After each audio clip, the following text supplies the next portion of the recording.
சப்தகிரி புதுச்சேரி ரயில்களில் ஆந்திராவுக்கு கடத்த முயன்ற 1000 கிலோ ரேஷன் அரிசியை பறக்கும் படை தனி வட்டாட்சியர் அரக்கோணம் ரயில் நிலையத்தில் பறிமுதல் செய்தனர்.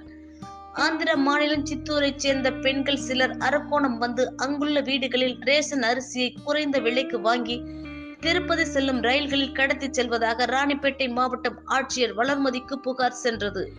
இதையடுத்து மாவட்ட பறக்கும் படை தனி வட்டாட்சியர் நடராஜன் மற்றும் ஊழியர்கள் இன்று அரக்கோணத்தில் பல்வேறு இடங்களில் ரகசிய கண்காணிப்பு பணியில் ஈடுபட்டனர்.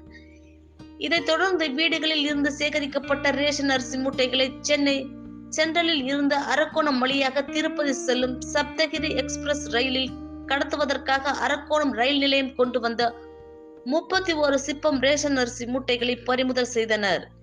மேலும் புதுச்சேரியில் இருந்து அரக்கோணம் வழியாக திருப்பதி செல்லும் ரயிலில் இன்று இரவு திடீர் சோதனை நடத்தினர். அந்த ரயிலில் இருந்து 14 சிப்பம் என மொத்தம் 1000 கிலோ ரேஷன் அரிசியை பறக்கும் படை வட்டாட்சியர் பறிமுதல் செய்து அரக்கோணம் தமிழ்நாடு நுகர்பொருள் வாணிபக் கழக குடோனில் ஒப்படைத்தார்.